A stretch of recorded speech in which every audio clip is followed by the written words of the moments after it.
Korean or Chinese or Vietnamese or some other country, we have a lot of vegetarian, chewing a lot of vegetables. So we like more cow movement, so heavy grinding. Compared to the westernized, the America or European, they're just vertical inside cutting. So they don't have much grinding function. And then also the oil is a bucket container. So soft bone, and then also the lot of numerary sinus, and then also bucket container. So in order to do place the right size of the implant, sometimes you need not just adding the bone into the sinus, but you need to add to margin on the ribs. So a lot of time I go to the different office when they do the treatment plan, they always say, okay, sinus plan. Okay, so I put the bone here, no problem. Then how are we going to put the implant? So I put here or I put here?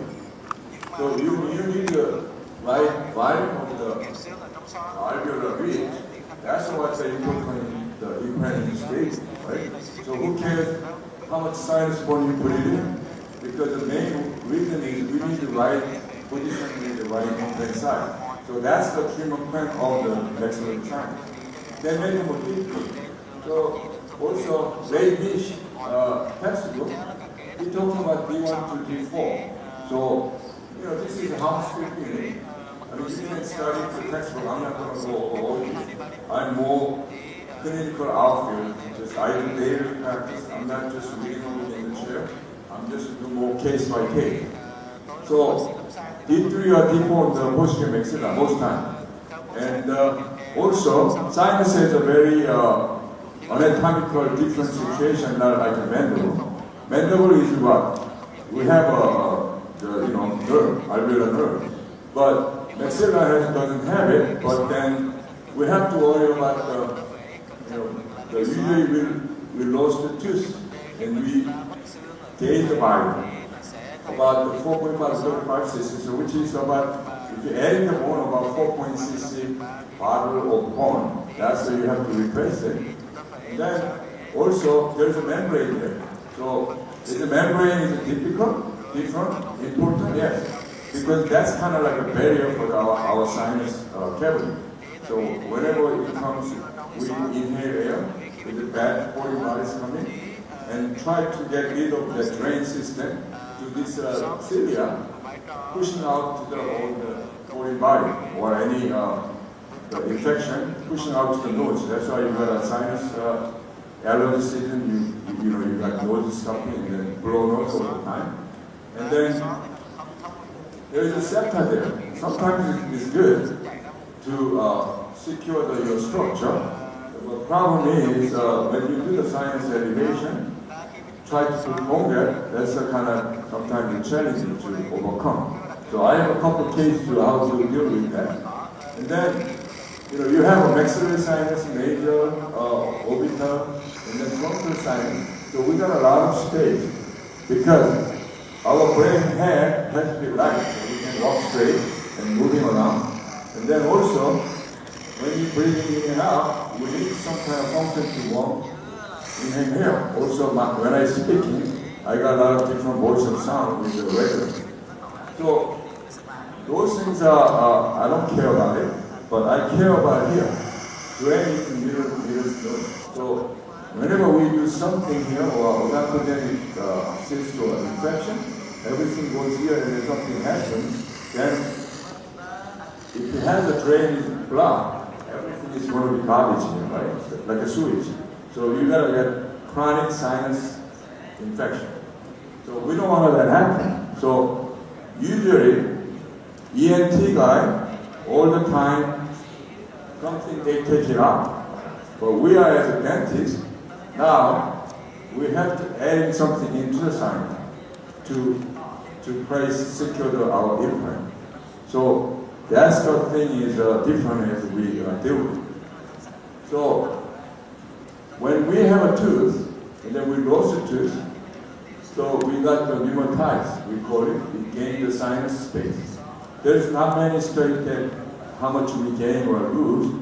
Sometimes if you gain more, that means you change your sinus pressure and everything. Probably not, but sometimes our body feels something with into the sinus. That's why we have to sometimes get pathology removed, or sometimes we just leave it alone.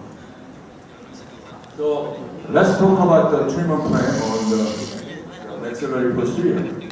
The thing is, we have some other case say, okay, I don't need to do sinus because there is a 6 millimeter height.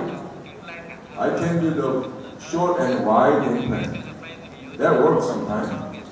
Well, not always. So they put the huge implant. This is my plan. So they published in early, 20 years ago. And how about multiple standard implant with sinus augmentation? We do all the time.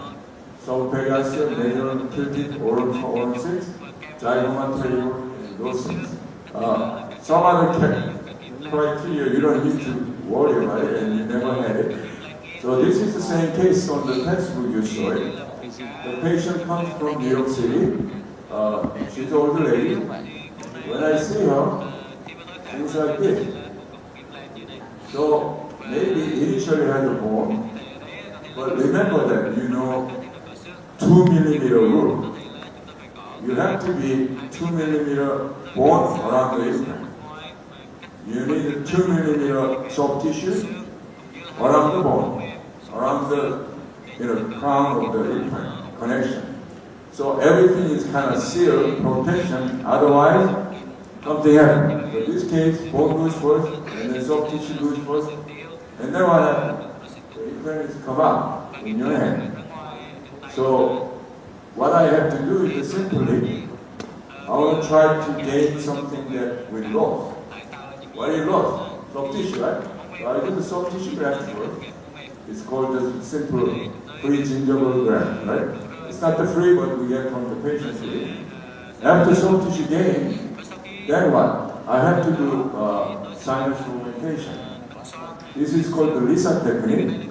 I call the little remodel to hole instead of make a big window. And then just pack some of the material I'm going to go over today. And then this is my recipe. I call platelet rich fibrin or concentrated prospector. So keep in mind today CGM, okay? And then another thing is sticky bone. Sticky bone is we have a history, so I'm going to go over into that. I'm going to add allogenic and xenograft, just 50-50, whatever the percentage is your own choice. And then I press implant same time with sinus elevation. And then this is the final, and then we finish the crown. So we gain the soft tissue, and then we gain the implant to the bone, and then we just finally finish. So this is the standard implant, I like it. If a patient has enough bony height, some area is maybe need some horizontal bone graft, but I can do the sinus and implant. Usually top has a 6 to 8 implant, maybe some 10. And then if I don't do the immediate loading, I have to some mini implant, and then just temporize, I secure them, because I don't like the denture on the implant, because that denture pressure ruins the bone graft around the implant and also soft tissue. So I don't like that. That's why we come up with oral 4, oral 6. Oral 4, oral 6 concept is not just put 6 implant or 4. That means immediate implant placement, the prosthetic placement with the loading. That's what the real situation. And this is a subperiosteal implant. You can do on the maxilla or mandible, because sometimes they don't want to do sinus graft. They don't want to do the lower GBR, vertical GBR, because the nerve is so close. So they put the kind of mesh type, kind of put it onto the ridge. The thing is, mandible works okay. Maxilla is always fail because it's a high force of the moving, bone is soft. So once you add mobility, then start failing, and then it's digestion. So I have a couple of cases that have to remove this, but so nobody. This is history of the implantology. And how about the oral 4 with the tilted implant? in early days, in Palomaro, say people don't have money, so that's why you come to this. So instead of go sinus from here to nasal, and then nasal to the anterior, and so you have some AP distance to more gain the arch width, and then you can try on. But the thing is, mandible, I have a lot of oral 4 cases, okay. Maxilla, always, one fail is oral 3 is already fail, right? So, because it's unbalanced and then the bone is not strong enough. So, maxilla, if you crazy about oral 6, oral 4, then put the 6 in there. So, but otherwise you do the sinus augmentation. It takes a little more time, maybe 6 to 8 months. Sometimes with good biologic enhanced, maybe 4 months possible. And then, finally, we're talking about another one is, so this is like, bar type of oral 4. It's always happening like this. Maybe implant stable, but always a soft tissue problem because denture pushing in and not enough to support the bone. So always a problem. So the last thing I'm going to talk about is a zygoma implant. This is zygomatic bone right there. And this is a nasal bone. And then this is a pterygoid bone. This is a very, very fine technique, but the bone is very dense bone. So this case is like people don't have not enough bone to really have to put the implant on anterior maxilla, and then no bone on the sinus. And that time we could do, instead of the tilted implant, we do the zygoma implant. In US right now, last 5 years it's very popular somehow. And now we get it because all the zygomatic implant is coming from the palatal. So prosthetic was paying the bone, like almost half of the mouth covered by the denture. Now new Jaga implant, Aprecio, in Barcelona, Spain. The Jaga is put on the put it on the just right here, the ridge. So everything is connected by the zygoma bone.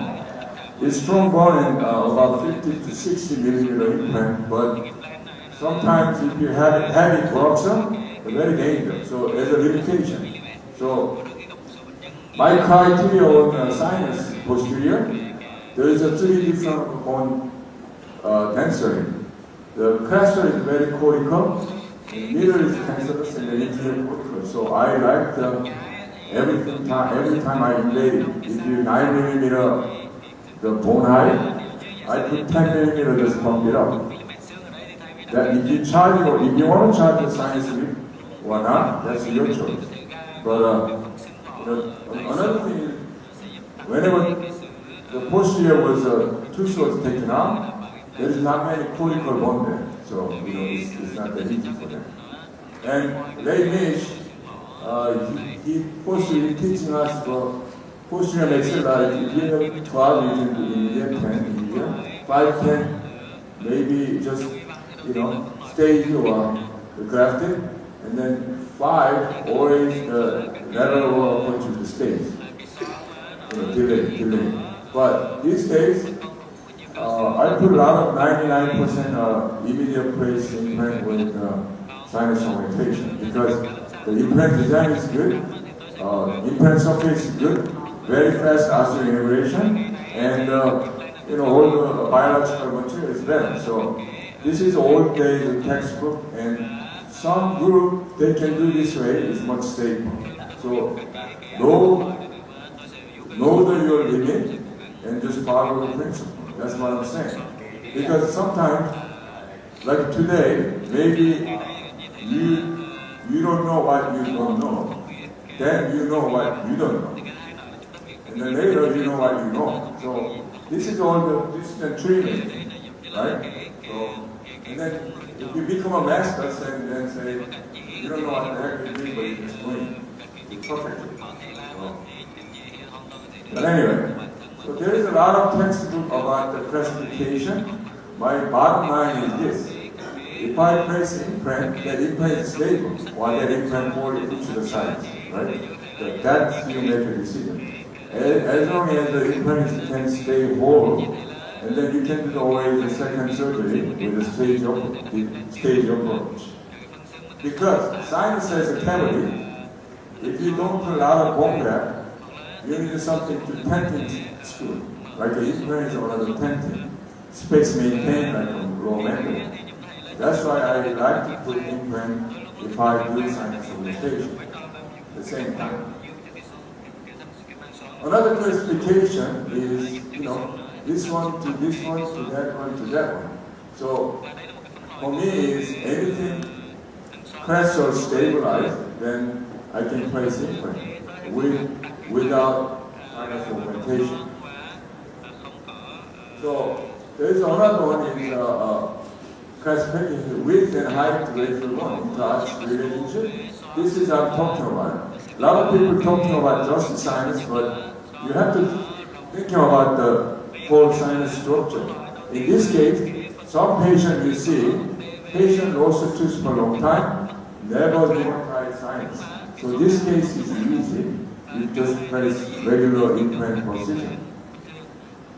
Right? Very simple with the FP1. Mean is a fixed prosthetic one. How about this case? We're losing some bone, but we don't losing in the crestal area. So you just simply do the sinus augmentation. So this is another FP1. How about this one? So we're losing the crestal, but we're losing the sinus. So what are you going to do? Well, you do the sinus first, and then your choice. You make a long term with the pink porcelain. So we call FP2 or FP3, right? Long tooth. But is there a contraindication? No. If you split them together, the force function is fine. So this is still successful. Make sure that you have a good soft tissue. Patient can clean. That's important. So now, surgeon's job is done. This is your prosthetic, the prosthetist job. To make a right prosthetic delivery crown, otherwise their implant may fail, right? So we have both surgeons and plus the general dentist have to co-work together. Otherwise, that was the team is failed. Well, some fancy case, we do the vertical GBR. We are in the W Cup, another meeting in here, and we talked about like vertical augmentation with some tenting, saca screw and everything. The NTA has a good thing. So if you want to try a challenging case, you can do that. So you can do the ideal reconstruction. We call that reconstruction surgery. And this one doesn't recover for the original patient design. So let's look at this case, very simple. Patient comes in, and pneumatized sinus, and the anterior is very thin. This piece is rather long. And this is mobility 2, and this is maybe straight. So all the root canal is failed, so as the sinus had to do, and we got the problem here. So what I did is extraction, and there is no buckle plate, so I cannot put the implant. I could, but, and then this one probably like a little bit try in the future, maybe not good, but I only do the tumor plan with follow. So I make a small window, right? Typical, either whatever you call it. So usually the piezo, I'm going to lecture after this. Piezo electric surgery I'm using a lot. So that has very defined astronomy. So then I looked at it, everything is clean. I put some CDI, and then astronomy, and put the immediate replacement. And then this part I've done, but I want to do the GBI. So I'm using the sticky one to the hard tissue part, and then I'm using for soft tissue from, this is parental. So it's called the VID flap, vascular interpositional panicle flap. So you can cover also because maybe not enough soft tissue here, so I do connective tissue graft same time. So, and then I do this case is membrane. Membrane, CGF, and then connective tissue. So a lot of layer cover. This is the multi-layer. So when I have a second surgery, and I'm going to cut this way, so I get pain or some paradigm tissue. So from the post-op CT, I do sinus done, and then here we do some other CT case. So a lot of times you do that. So when you do the treatment plan on the sinus, you do extraction, and then the socket, grafting, and then later I do the sinus lifting and implant. Right? That's a typical approach. Or extraction, immediate sinus lifting and implant. Or extraction, immediate sinus lifting and then implant.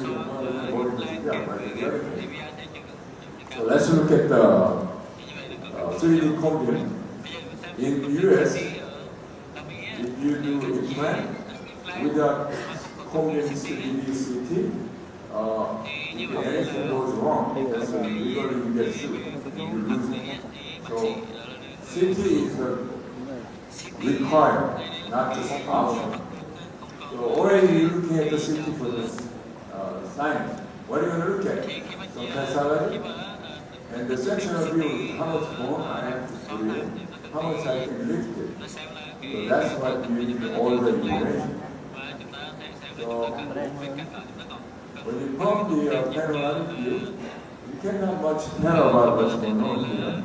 But when you do the sectional view, you know that exactly, okay, how much I have a residual bone, how much the forehead, there is any vital sign, how much the vertical bone, or buccal bone. So I don't like this. Sometimes we put something like a cotton roll, and then you can define the oral mucosa impact. But a lot of times I teach them, but they never do that. You know, that when you take a CT, you put the cotton roll, and then you will see where the soft tissue is the vascular. So that's another technique, and I'm just telling you guys that they, little tiny when you do the practice. So that small little things actually make a big difference. So I call it is a imagination and no imagination. So that's a good thing. The common sense. Which one you want to put immediate implant after extraction? Raise your hand. No imagination? Put in implant same time? Or imagination, put the same time? So I know that everybody, you guys know about not raising hand. Of course, the answer is this one, you want to put in at the same time, right? Because we have a bone to hold. I mean, what I'm saying is the condition is you need the very atraumatic extraction, right? If you muscle out and pulling everything out and break this, well, then you have to do something except immediate implant placement. So, how about this case? No matter how you do well, there is a sinus perforation. Depends on either you have a big communication with the sinus, or you might have a lucky that still sinus membrane there, and just the socket is formed. So, in this case, no imagination case. From the panoramic, it's very hard to do it. But when you clinically extraction, I always cut this root and then sectionally take it out. So none of them is damaged around the socket. So I have a very nice bone. This is septum. So I'm using, this is a Lisa drip. You cut in the side, but there's no end cutting. So if I touch the membrane, I'm fine. So I do measure that and just straight through. And so I have 4 holes now, 1, 2, 3. But here's the membrane. So this is my another kit. It's called umbrella. So you just check it and make sure that I have an intake. And then I put a CGF, just pack it in. And then you don't need to put the bone. But in US, I always put something to show in the X-ray, because sometimes if you don't just sit there for long, X-ray doesn't show anything. Sometimes the patient think we just charge him for without doing anything. So, but anyway, so as you see, we can place implant at the same time, the socket grafting, and then I'm using some of the CGF press down and then just cover the dismal material. And with the healing of and suture at one stage. simply. So this is very immediate procedure. You do a lot of steps, but very cleanly you can finish. No need membrane, no fancy technique, just no primary course. So everything is very, very simplified. That's how what I wanted to take. How about this case? I extract it, and maybe some population, but still I have a membrane. So this is, I'm already, after extraction, my sinus lifting is 50% is done. So this is really nice there. What I do, I just put CGF. In olden days, if you have this particular bone, bottle bone, you mix it with lidocaine or any saline, pack it in. That's dangerous because that graft material goes into some air. But this CGF, there is nothing to go with. It's all blocked here.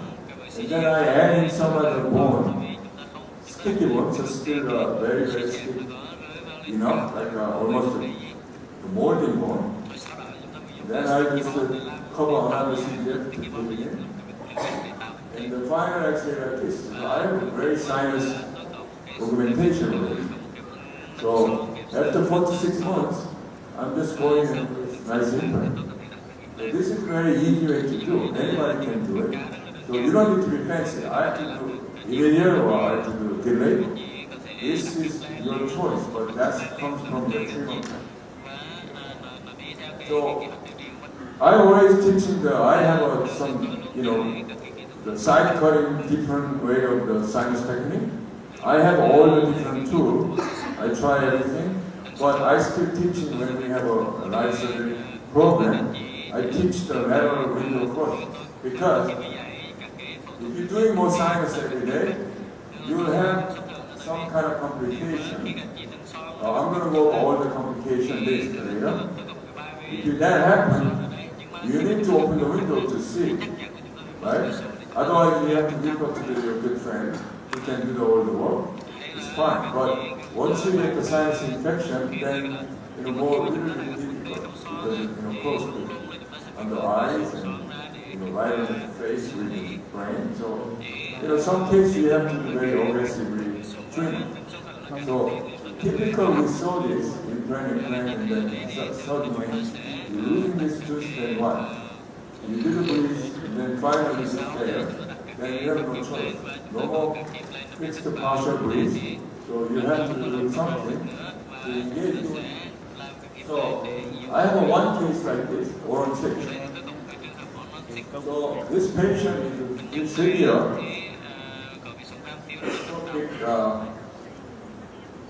maxilla, and severe atrophic meninoma.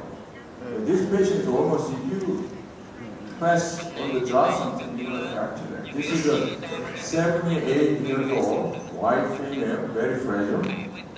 But she went through already. So this case is oral 4, as you want to say, zygoma or something. So initially, I want to go over some of the treatment like, okay, we don't have any anterior bone. We don't have any posterior sinus, so, but possibly you have some zygoma in bone. And then terrible. So typically this is a 1-6 with 2 zygoma and then 1 terrible. Low it can be 4, but this case was a 3 but in this patient, really hard. I don't know, maybe it's not enough zygoma either. So sometimes it's not all the case, but if you want to do this case with zygoma on the front right here, instead of going to the side. So we have a lot of treatment, but the patient don't want to do that, except the zygoma and then treatment, because it's like this, right? Very thin. Anterior, also thin, so I don't really have to do anything about it. So, and another worst thing was the patient has already gone for oral 4. So that oral 4 will fail, right? So that oral 4 will fail. So you're losing more bone. One can survive, but this is not enough holding. And the sinus will probably disaster. So that patient was still doesn't want to wear tension. She wanted to do something fixed. So I had to say, okay, it takes 2 years, maybe 1.5 years. Well, we can do the science implementation, and patient accepted, so we never made to side implant possibly, and then we managed to some kind of removable, not removable, but it's a hybrid fix. So that's a very rare case, and the implant was a success. And so a lot of time, my take-home message is don't do the rotator. If you lead into the rotator on the maxilla, you fall into your prosthetic and eventually long-term failure. So, single type, with the precision of tension, this is kind of fixed type of removal. It's accepted. Bar support, I don't like it. So, I'm not teaching here for the prosthetic. That's my concept of when I after surgery with the general.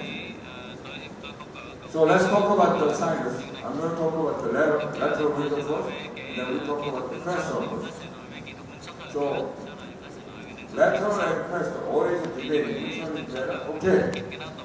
The surgeon guys, we like everything open and just cut wide and then look at it. It's more easy, right? You can do fast. Crestal is like the end of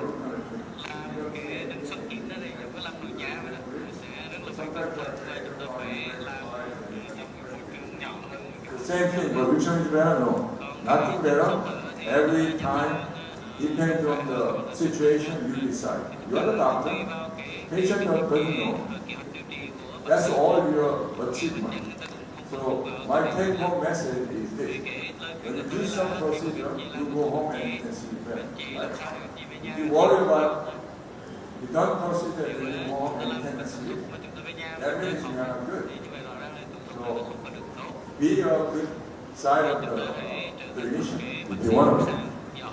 So, piezo surgery, this is my key element. If you do the sinus surgery, I always recommend. The piezo surgery since almost 30 years in the market. I used to lecture for the piezo. So, piezo is a kind of numeric power. 1 second, 30,000 vibrations. So, in our eyes, it looks like the moving cutting, but not vibration. So what happens is hitting soft tissue, like in cutting the nerve or anything, it doesn't cut it.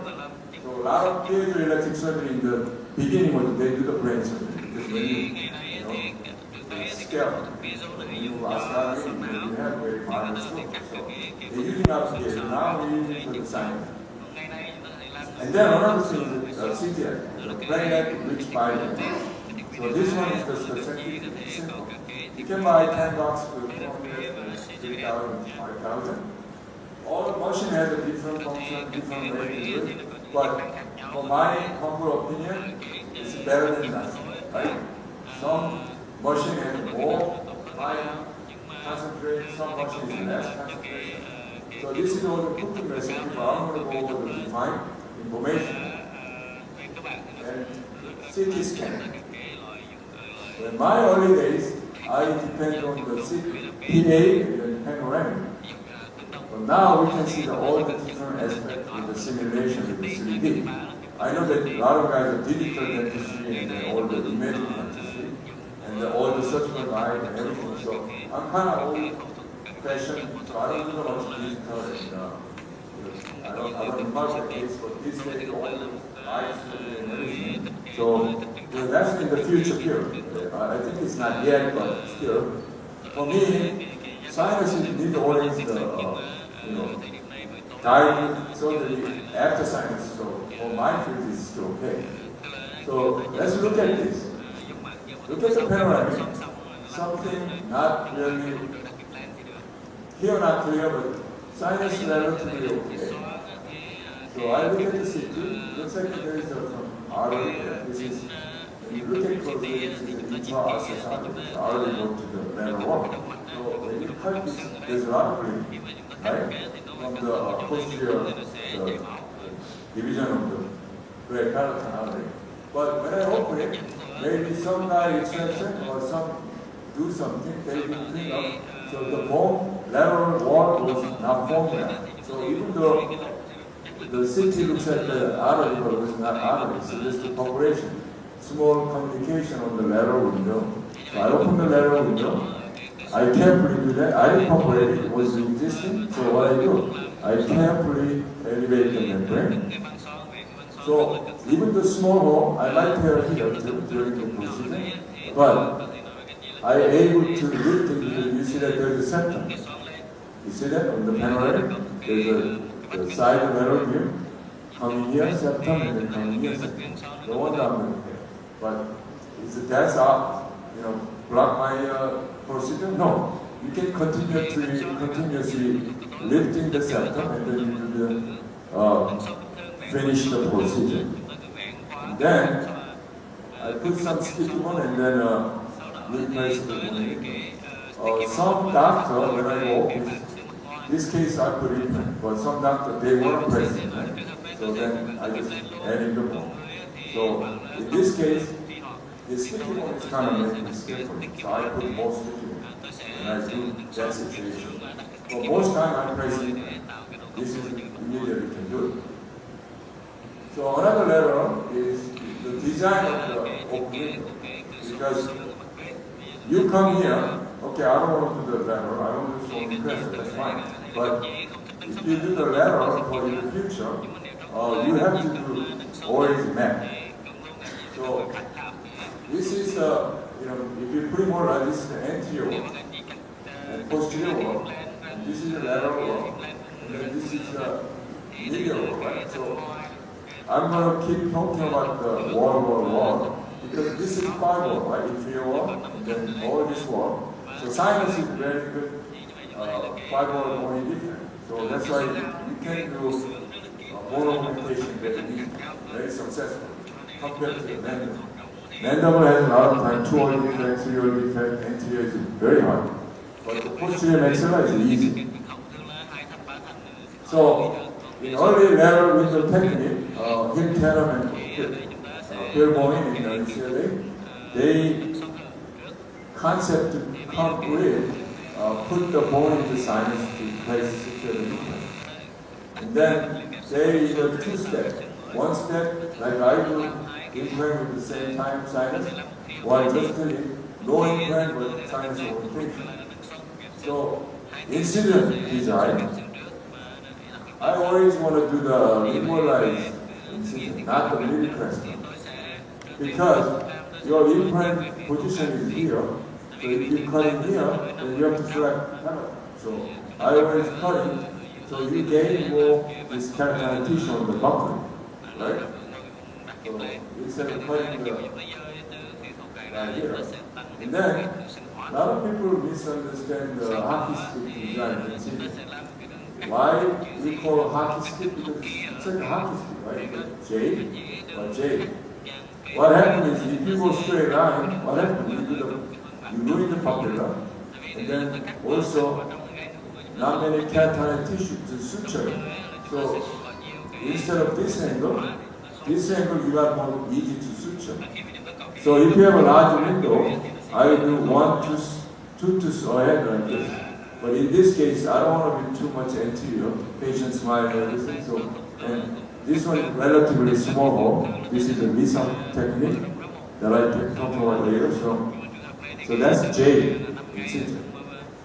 And then obviously the right angle, you don't want to be too below or too high.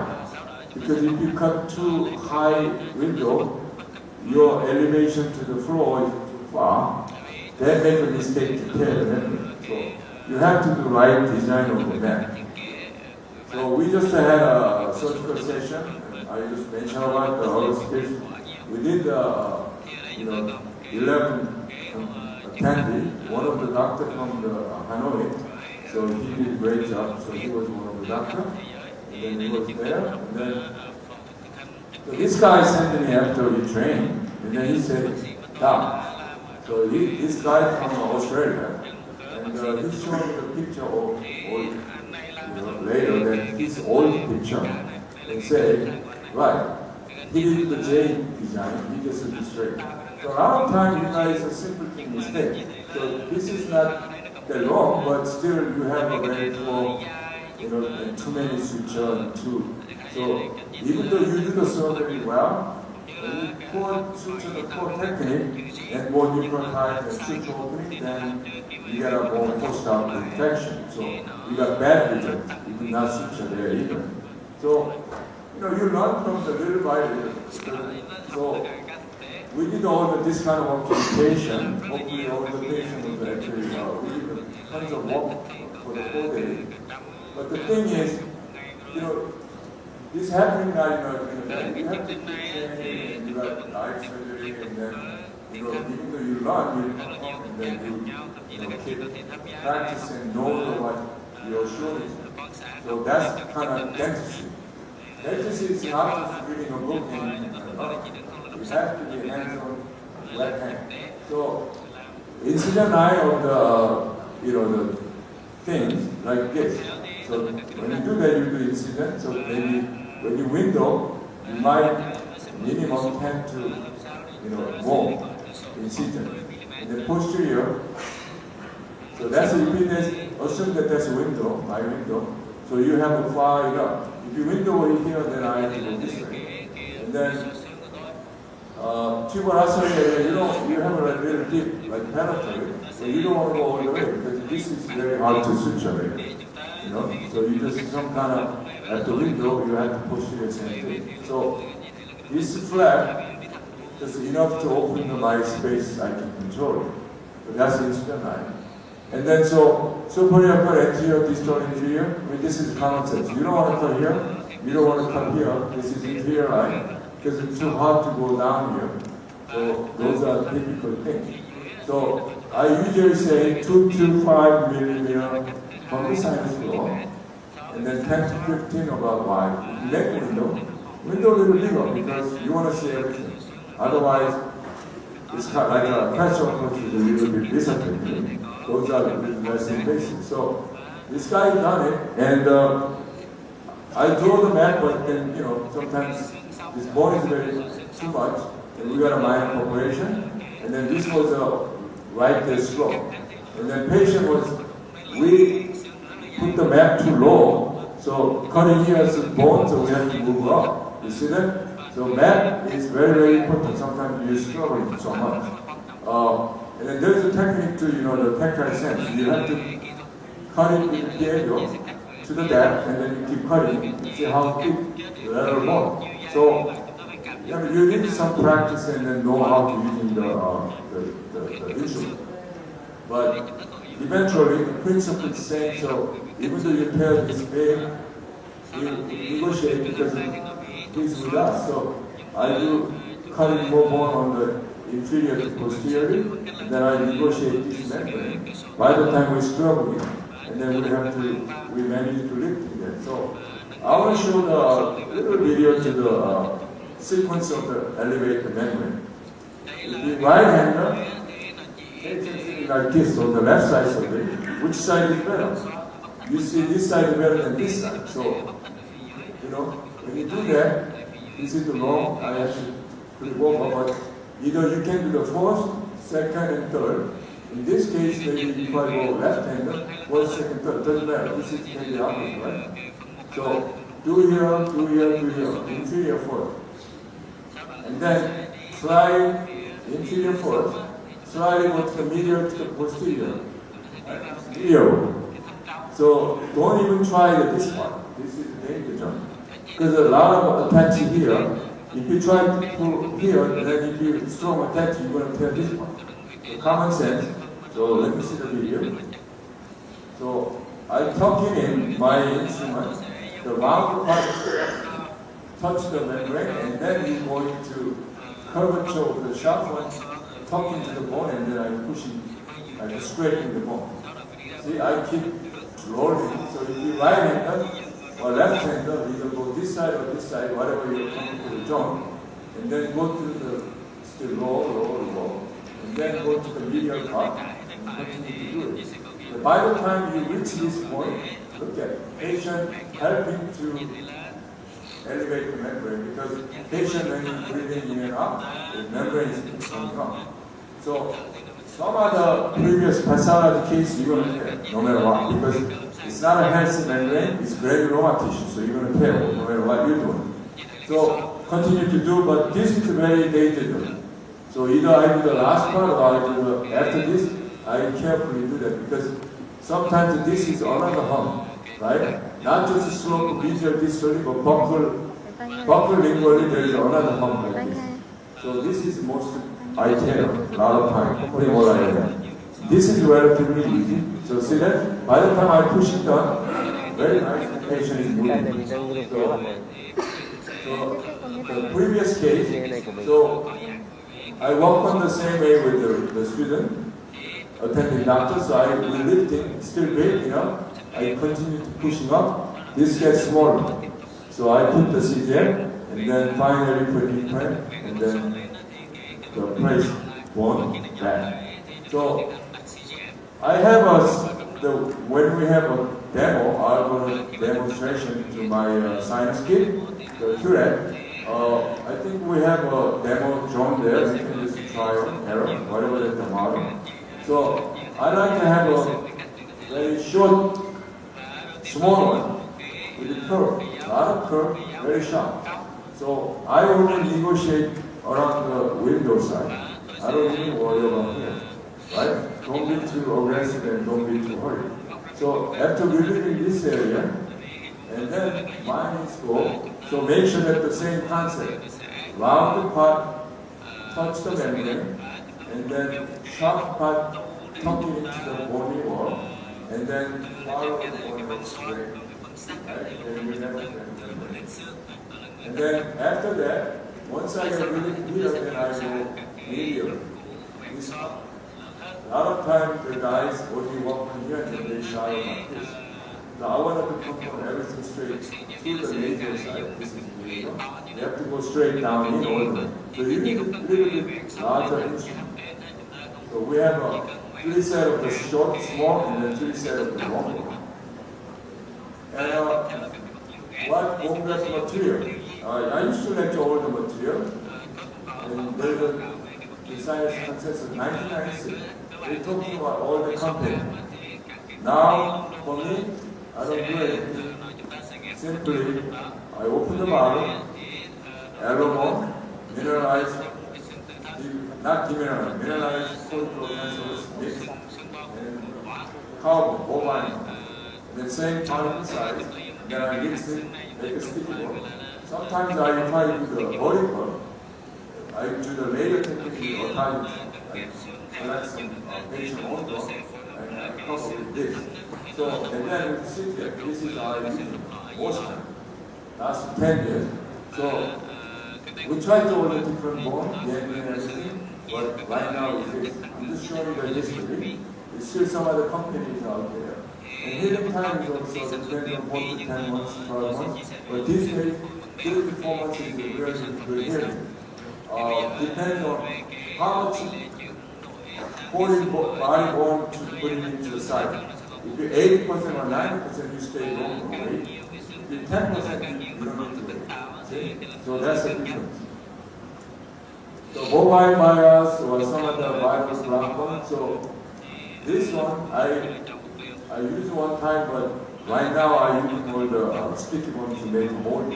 So almost like a platform. So the size is better. For me, 0.25 to 1.0 millimeter. That's how I like the size. I don't like 2 millimeter particles. Sometimes GBR or sinus. Sticky bone doesn't work well. 5 and 10 are big size of the body. So the sequence of bone packing is a little bit to the different as membrane. Because you want to be packing this area, and then maybe this area, and the middle part is raised. Because if I don't pack in here and here, after I do osteotomy and try to pack the bone in this area, it's very hard. So that's common sense. Also, when you do the surgery, sinus surgery, the patient is tilted back, sitting way back, and whatever you try to put here, it actually go down to the distal.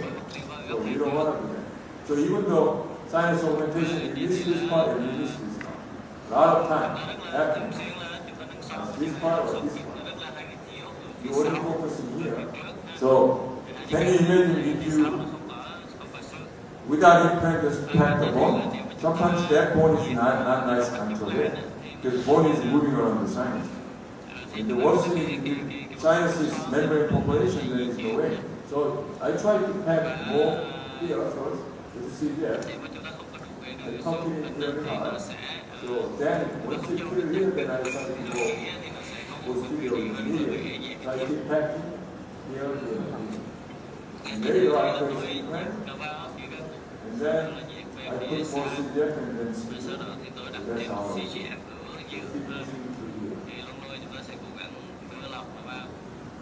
Then keep adding. Once I success, then I start continue to do it. So then put packing and then stick it like this. And then place implant, cover this. So sinus is one kind of autonomous is the golden standard, but or BMP. Sometimes the BMP case like this is a severe period, the full mouth case. A patient has so severe, some of the implant done. She's the lady from the Shanghai, China, long time ago. So I do the extraction in, when I slept, I just operate. So I do the BMP and partial temporary denture with the existing immediate rotator. This is temporary. Still more implant I have to do.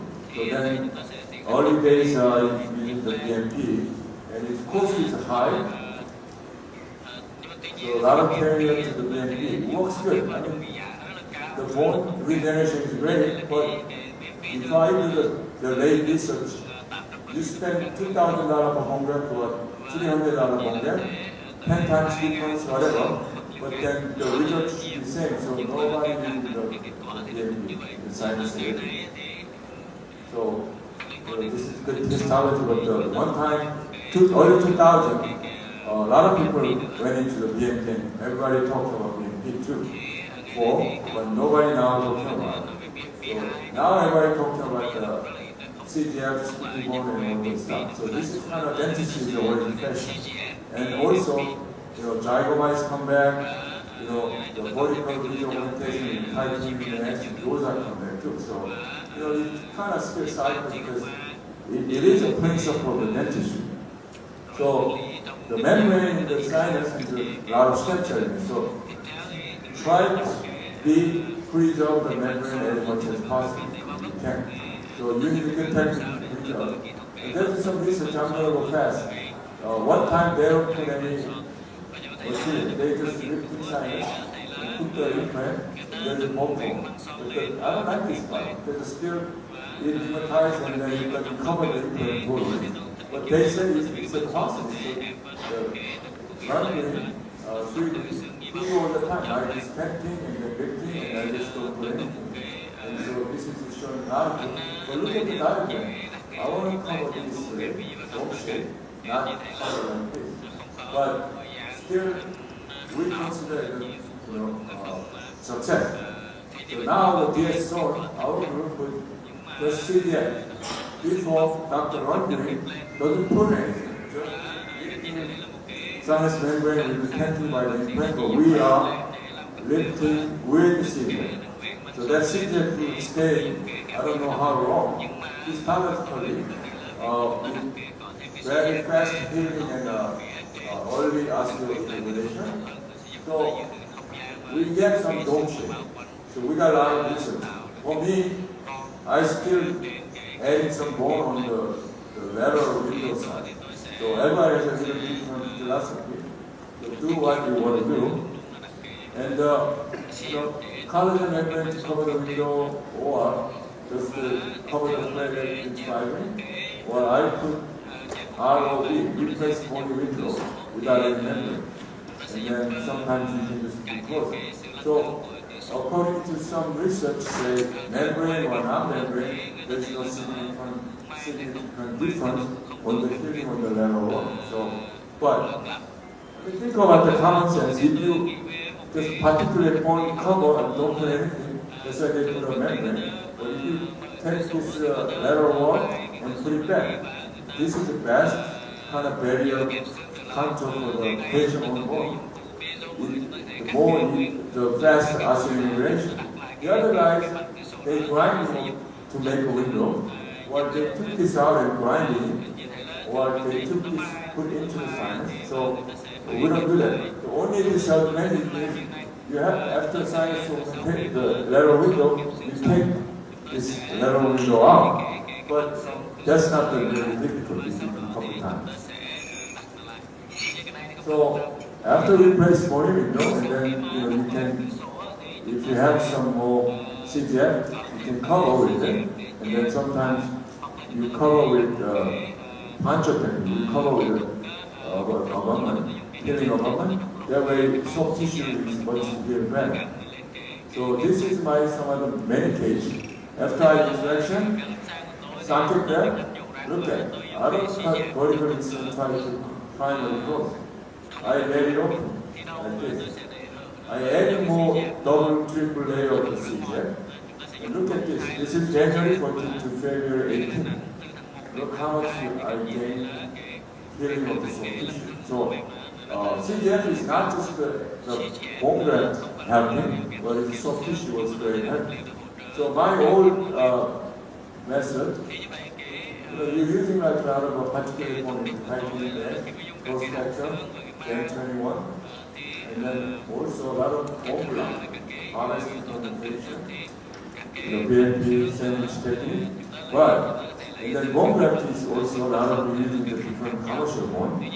But now this membrane, a lot of material we are using it. Now I'm just more simplified. This one was very, traditional crash code technique with transfer. I went through all this. I did a vertical with the non-readable tag and then bone regeneration. I mean, once it works well, good, but once you open the membrane, complication, and you're losing more bone, you're losing more soft tissue, so you have this side and that side. I went through all this. So sometimes these days, just stick it on with CGF, and then autologous tissue, and all the different technique to design, the simplified design. So then, my practice is much easier. So, and then I use now growth factor that, simply from the CGF. So I'm going to go over when I do the CGF with the environment training. I'm not going to go over things, but we got good angiogenesis, chemotaxis, and then also the coagulation, like transformative factor. Those are key in our prayer. So these are we just give them to the patient from the environment. And so suture, I love to 4-point of chronic blood with not the half-inch needle. I go 3/8 or 6 or whatever FS in the country. I use some of the PTF suture because if I have to do large augmentation, the chronic is not stay longer for 2 weeks or 3 weeks. So I'm using for 9 weeks old. PTF is a good non-bacterial to the invade. And then also it has a more the tissue biocompatible. So sometimes the 4O is very thin, so I'm using 3O. And even the 3O is like a 4O suture. And then one stage, I try to get at least greater than 2 millimeter tendon tissue. So I took out from the palata. Then second stage, always I do some soft tissue surgery, right? With the buckle or rip or palate technique. Second stage, you do like sometimes a connective tissue graft or some kind of tissue graft. Otherwise, your implant is successful. You don't have a lack of keratinoid tissue. And after you press crown and long-term loading, then a lot of peritonitis you're going to experience. And there's a suture, interrupt or figure 8 or horizontal matrix suture, and then always nice J design of suture. So all the primary closed area you have to be nice closed. You don't want any post-op open suture. Because anything insulin line opening, the guarantee you have some kind of infection, post-op infection. So, the suture is actually, I usually say, your surgery success is a flap, initial flap design is 50% of success. Suturing is another 50% of the surgery success. So, the suturing and instrument design is less more important. Post-op management, in old days, if I'm not using the CGM, I got sometimes a lot of post-op complication, and because in the beginning you have a surgery time is longer, sinus is exposed for the long term, then you have more high risk of the chance secondary infection. So if you precaution to it, coughing, sneezing, don't do the pressure in the anything, because even the minor compression in the sinus and then you just block your nose and then pressure to the sinus, maybe still cooperating with the black monkey inside. And smoking is usually bad because of the delayed healing. A lot of also autoimmunity, like a diabetic, uncontrolled people, some other people with more high risk. And first day, you need a good warm, a lot of inflammation of the hips, so you have to ice pack, right? So while you can use some of the pre-steroid treatment, and then after a couple of days later, this warm salt water solution, just to rinse with it. Somebody asking like Peridex, we not recommend it because the Peridex is a cytotoxin, so it's good to kill the bacteria, but it's good to kill our CGF with the cell.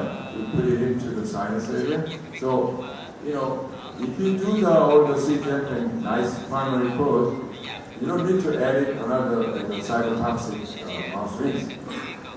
But if you have an infection, like 2 weeks, patient 3 to 4 days, a lot of swelling, that's normal. After a week, it's swelling down. But after months, it's swelling, and then pressure with a lot of redness. Then is a post-op infection. So then you have to use Peridex and some of our colleagues say, 1 to 20 Clorox and water dilution. Actually, when you do a lot of facial medical field, they spray this kind of recipe.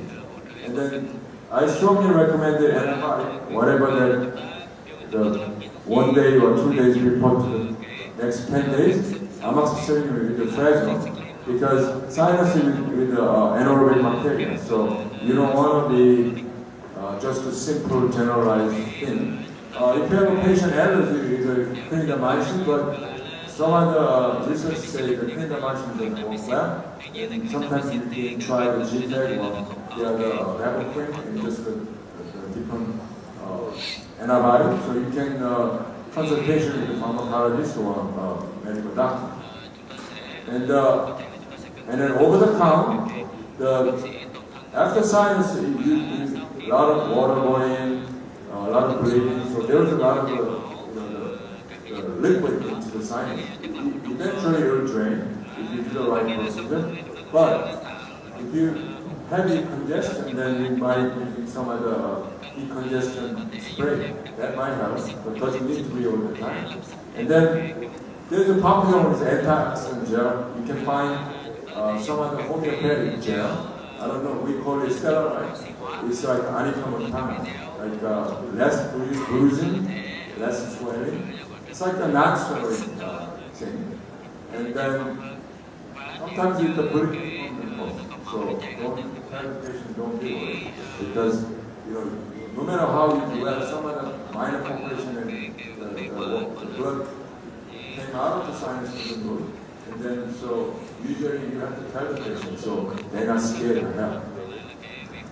So the instrument for the lateral sinus is 8 to 10 round, and the laser, remote piezo. So most times now 100% are using the piezo because it's very predictable, it's nice. So why not? All days are using this, right? So sometimes it takes longer. Sometimes it's too quick, but you can separate it because if you rotorize the instrument, the sharp edges grab the soft tissue and then you tear. So even though your skill is good, and one time water laser is popular in China, Korea, and US, but then you can cut the hard tissue, but you can also cut the soft tissue. And there is trap fine, ribbon drill. Some of them works good. I can still use it if I don't have, piezoelectric surgery. So sometimes I get trap fine, took the, lifting out and then sinus and pushing in. So I do all the case, but the concept is whatever that you access the hole to the level, and then you elevate the membrane and you just press it. So the piezo is more precise. I'll show you the hand draw. So in US, in 2015, he tried the FDA approved in US. So, but first piezo I was the early user. Was too slow, so it was not popular. But these days, piezoelectric surgery is very better than a rotary instrument. So when you cut in the size, the same case I did it, but much difference. Rotary and piezo. So, and then this time I don't need to do that, but much healing fast. So that means I got my last post-op the complication. And then this is the design. So when you look at the panoramic, I tentatively drawing my outline. And then when I go into the patient mouth, and then I just say, okay, slow is right there, flow is right there. So I'm kind of like a map. So you can actually, if you're not confident, you can just draw the line with the sterile pencil, and then you just follow it. So the piezo is very precisely you can follow. And then once you put the elevated membrane, CGF, and then press implant, and then stick it on outside. So implant and then I lift it more, and then just press body window, and then I cover the extra more, and then finally close switch. So from here to pre-treatment prep to the post-op treatment, just done. So when I keep showing this picture, you will notice that I do the same sequence, right?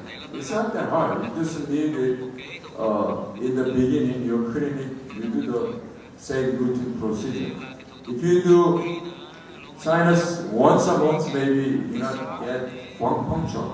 But if you do at least once a week or twice a week, then you will become a puncture. So dentistry is this procedure. So open the incision line and make the right size of the design of the sinus. I try to do, this is called Risa technique. I make a Risa hole and I prepare the little membrane, so then I open the window. And then I start osteotomy, CGF, implant, stick it on, and put the body window back, and then move on. And then this is 2 stages, so I don't need to worry about the healing alignment. And then this is the primary curve. So this is a very similar picture over and over. So sometimes if I not training program, I don't need to show all this, but I want to see that just a repetition that I do the same thing. Sometimes if you have a severe more advanced like the vertical, you actually distraction osteogenesis like totally cut it and push down, and then using some other plate like a advanced technique, like a mandible, like sandwich technique. But this one is in very few cases they're showing, because even though they all are done, and then still implant is not ideal position. So maxilla, you try to do anything, but try to as much as a synchro. But some of the surgeons is all the technique, they're showing all the diagram and everything, but it's not very popular procedure. So, so let's talk about the crystal approaching, and then after that we're going to have a break. So now you see all the lateral side window, because if you're good at the lateral, then crystal is easier. But if you're doing only crystal, then it's the lateral, you feel hard because you have to go open big, and then more bloody situation. more hard to control with the area, but Crystal has more unpredictable area because it's a blind technique. So the early history is this. The field point, 1960, it's not the early thing, but still people thinking about something pushing in through the Crystal. And field point and Bob James, 1980. But we all know, if you read the textbook, say, Crystal approach is a Summers technique, right? I'll show the diagram. So you drill about 1 millimeter to the sinus floor, and then you just hammer, tapping, stick fracture, and then you lift it. So, but how many millimeters are you going to lift with that technique? So I do that some. I used to UCLA and Sasha Giovanni, one of the guys, he did a lot of training program, and he did one thing, and then literally, if you tap in your laser, the sinus floor, somebody punching right in your nose, like you see the sparkling stuff. So if you want to experience, I can show you later. But anyway, so this is a Crystal osteotome technique, very popular. But the problem is, in some case, maybe 10% is benign paroxysmal positional vertigo effect, and then double dizziness. So, vertigo is displace your balance. So sometimes you walk, cannot straight, you cannot drive. So in some cases, because of that much trauma. And a lot of time what happened was, when you take a PA, it looks like the PA taking an arm in the bone. Then you put, the implant, that case, you still born. So I said, you're probably wondering, where am I? I'm already passing through the sinus height, but I'm still in the bone. So there's a slope. Maybe it looks like this. From this view, you are in the sinus, but from this view, you are still in the bone. So it's hard to trace the fracture. Another thing is, if you have a pair of this, if you take an X-ray, it's still bone here, but you might tear some other medial or different wall. So very, very high risk of the membrane formation while lifting the membrane.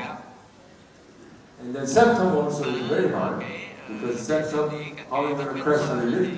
Because this area, so many areas you have to lift. So this is like, I do the lateral window. Can you imagine, this septum, lateral to the medial all the way to the connecting. So I have to cut two different windows to make a two different sinus augmentation. So when you do the lateral window, you cut it, and then not cut it, and then keep cutting it. So this kind of can find out easily with the piezoelectric surgery. So this is septum. Look at that, lateral to the medial, all the way up, and then there's some other, this is a polyp, right? It's not the major polyp. You can either remove it or you can leave it there. So this is polyp. I open the window and lifting this, you see. Now I see the septum there. So, what I do, sometimes I break the septum or I just leave it there. And then I just open the window, that septum. I push inside this way, and then two septum or two implant. See? This is very nicely can be done. The septum is not a big contraindication. How about this one? I open up, very thin membrane, and then you see, I try to struggle in here, I tear. You know why? Because the septum is right there. So I come up here, I break this, I go in there, this is the compression part, I'm going to start lifting there, right? So this is all the technical sensitivity. It was septum here, I break this septum, and then finally cover some zigzag and then finish the case. So from here to there. So it's not always contraindication. This is our teaching in Mexico, the life study program. We make open window. The student has a struggling to go into this part. So I look at it. He tried to keep pushing it for something wrong. So that was the symptom. So he didn't see it. So I go in, I push him flat to the other side, and then break through this one and I go over. So if you, a lot of time I see the sinus surgery done, they didn't break this septum wall, and they just adding the bone right there. So this is a halfway, I joking, half sinus augmentation. The other half is not done, right? So if you press implant here, then all the infection coming out back, then it will be chronic sinusitis. So those things you have to kind of distinguish when you have a CT scan. Without CT, there's no way, right? So I continue to break down and then finish the case. So I don't want you to be like when you pray, when you done the procedure and go home and you pray. I want to be everybody in this room. You do the procedure and sleep well. It's so comfortable. So because practical technique is granted, very, very tactile sensitivity. There's a lot of high risk of membrane population, limitation of membrane elevation, and various sinus flow and body contour. I showed all the different cases. Because I do daily a lot of field surgery, so I have tons of cases I have experienced. Sometimes I fail a lot of things, sometimes I have a great success. So that's why I can share today with you. So, my question is always like this. Can I remove the bone, right, questionably, without population sinus membrane, right? So this one was 20 years ago, always tried to do something. But now, we have all the instruments, like 20, 100 of instruments. Every implant company has just one, if you do ATA or whatever, ITAM or Austin, ITA, the Strongman, they have some kind of instrument. And some podium guys say, oh, I'm using this and it works good, so you buy one, and you try it, and it doesn't work, so you go another seminar, and then you buy another one, and you try it. So don't do that, you have to know the principle, because none of the instrument is not good for you, unless you continue to practice. And raise membrane without damage, this is hard part. See? You can buy all the instrument and work, but this part you fail. That's why this is you need to train. So this is more than this, but this is popular until published article. So acetone, hydronic HCCS, internal sinus communication, trapline sinus, balloon, HPIC, limo, SCA, gas, test, visa, densable, all this we have. So in early days, I was teaching this last class reference, this real chain, and then we went to China also done some, tried to practice there in early days. And he was invented with pushing the wall to the lips. The concept was good, but actual his work was, I did it and I teach it. Basically, manually you just drill it and pushing by the manually condensing the bone. So that time was I didn't use the CJ, so it was very takes longer than now. And so you kind of drill the bone right below the bone, and then you do the small one to the populating, and then you just pack the bone. So very, very like a root canal like procedure, very time consuming. Or another one is this. There's another drill, it's good drill. It's called the hatch remote. So you cut one cut side, one cut is not cutting, so you just keep going around it with this hatching. So this sharp part is never touch the membrane. So kind of by the time your hatch is over, then your sinus is open. And the other the implant is they drill like a compaction. If you drill it, the bone doesn't come out this way, bone goes out that way. So some other work, but when you don't know how much pressure is going up. Sometimes manually population, and you don't see if there is a population or not. And some other tool like IIT, a European company, some weird one like you when you climb the tree, you put the wire on the floor, and you just push it up and pulling to the string to cut the branch. The similar type is very uncontrolled in the small mouth. So they have a lot of diaphragm procedure. And then this is another magazine say, oh, I can only crest, I see everything, so I need to count the crest. But, you know, I don't think if you put 3 millimeter diameter or maybe initial 2 millimeter bone, maybe you can see the membrane, but after 4-5 millimeter with breathing, you cannot see it. So hopefully, what this guy and then I say, oh, I can see the membrane from here, but look how much they have to make a big hole. But what size implant you're going to put it in? 4.5 is maximum. So during 4.5 diameter, how are you going to see all this and approach? So hopefully, I mean I can see this, but I cannot see this. So hopefully you can see this, then this technique is not working. So SCA is very good. I like this. It's one of my colleagues. So similar to the research drill, but this is S ribbon. So S shape. So you cut the bone, and then by the time you finish the bone cutting, and then this membrane is touching by this part, and then the bone part is right here. So the drill is the same, but it's not coming. So this is okay. I accept it. And some other Israel they using as a balloon. It's like a cardiac surgery using it. The balloon is good, but sometimes how do you control our air? So how much you going to breathe? Because always it's going to no matter what tear to the thin side operation.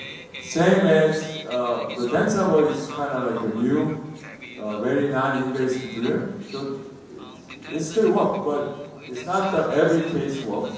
And then not a population to like, okay, this is what you're using it and all good, and they training and everything. But if you some implant drill, reverse, and you can still do that. A lot of implant drill is not anchoring drill. I did some gel pressure. I did some research, but you don't want to bone graft with mixing the gel to press, because that's replaced by the CGL. And then some water pressure like the air pressure. So there's so many out there. So whatever it works for you. And then this is kind of similar, funny article, and say, they put during the patient with the sinus surgery, they put the general anesthesia, and they put the nasal suction into the sinus nasal, and they suck up the lifting membrane. But I mean, some of the articles are going to laugh, because no matter what you're going to do, like this patient, look at it. I try everything by the process. So this is the patient that I showed you in the beginning with oral for fail, 78 years old white female. So I have to do trachoma, but she wanted to sinus.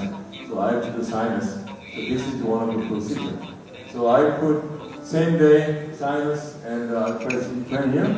There is some bone, and then, but look at this. I open up with the piezo. The membrane is so thin. I try, it's just so thin. So I'm trying to make a little bit wider window, and then try to negotiate.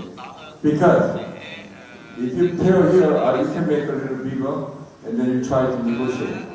So, but the danger is if you make a bigger open window, that means what? You're losing more bone. If there's no bone, then what happens? Soft tissue will be gone, then you're going to be oral actual communication, right? The tissue is opening through the mouth to the sinus. So that's very, very dangerous, right? So I got huge hole left, this one. So if I'm not covered properly, then I cover the soft tissue. If the soft tissue is opening, then you have big communication in the mouth. So, you can do maybe cover the membrane and that bony wall put it back, and then you can go back. So I'm going to teach you that how to manage these kind of cases. But anyway, keep going. So, I know how to break the sinus flow without membrane operation, but still, if you have those kind of membrane, you cannot see from the CT scan, then how are you going to do crestally? Even laterally, I carefully do that instead. So, it's not every case it works. So, that's why alternative planning, and sometimes you have to go slow down, or sometimes you just go pushing yourself to the limit. Because this is all matter of the time. So they have some research to the membrane, tear test, punch test, transport force, gel pressure, strip. All these kind of tests has to be done. When you really test to that, but this is the free trend in Geneva, the research. So they did all the tests. But from the retrospective clinical view, every patient is different as Vietnam, Korea, China, or Colombia, Europe, and US. So, but you think is posterior maxilla is more easy or premolar area is more easy? Some research say maybe more acute angle is easy to lifting compared to the more broad. So this is more tail because it's hard to lifting, but easy to access here than this. So this is the cluster is more subset. This is more window. I mean that's my lot of time I approach that. If you reference on this research. So in NYU they have angle of this, but not just this angle. So medial wall triangle and not just the lateral wall. And then sometimes too acute or too narrow. Middle is better. So all the animation, but see, sometimes I hate this type of. See, I go up your window, go up here, but I cannot reach this part. And then end up, if I don't elevate this part, then it ends up like this. So it has a polyp and chronic sinusitis, so that causes a lot of failure for me. So, like this case, there's a slope, but there's the sinus. So it's very hard for me inside, okay, when I look at this side, oh, there's a lot of more. When I look at this side, oh, more. So that's a premolar. So, and also angle is very hard. So when I extraction, this was actually apical abscess, so I took it out. See, there's the slope here, there's a septum there, and the sinus is more inside. So when I take it out, my implant has to engage in here, but this is sinus, and then I have to lifting sinus here. It's very tough case, even though it's simple. So I try to lifting membrane. I try to get a picture as much as possible, and look at this. Right here, I have to lifting this part, right? So I try to lifting this part, and I got a little population, but it's no big deal. I pack a lot of CDF, and then I try to engage the implant somehow here. So maybe if I be smart, sometimes I just want to just, one pack and then going back later.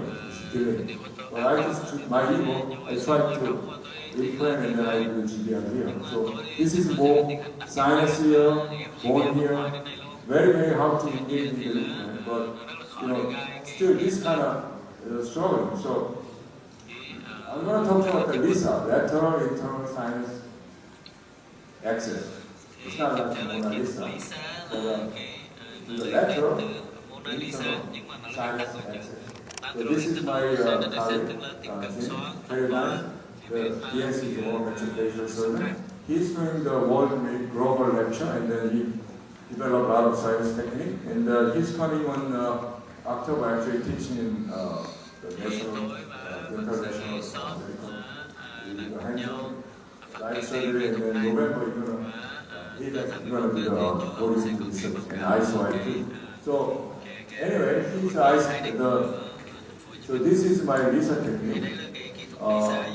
In this case, patient has actually stuck man. He got a report fracture too. So with the zygoma area, we still plate there. In this case, if I make a window, I have to remove some of the plate. But I wasn't sure that plate is still stable. So, but it was designed, so that was still stable. So I checked, this is, I clean out a little bit, but still stable, so I don't cut away. But if I do window, I have to cut this way. So this is a perfect Lisa. So 5mm, because I know that it's very thick. So just one drill, and I go into the sinus. Because this drill is, you can touch the membrane, and I go into what, 5mm, and I see the membrane. And so this is another view thing. And then I use micro curette, as I showed in the beginning. So I go one part to the membrane and try to negotiate here. So, because a lot of time, your tension is more less than crestal. So if I approach your crestal, if I tear here, it's very hard to negotiate here. So then, I move this to the more right there. I think I make another little bigger hole, because this one is hard to go into the crestal. Then I pack CJ, and then I do crestal drill, same as Lisa here. And then I pack both sides, and then I pack CJ, and then press in. So that's the final. So this is the final, and this is the final. So sometimes make a window is very hard. Okay? So anyway, let's take a break. They will announce you the surgery after this. So have a 10-15 minute break. So then we'll have a question session.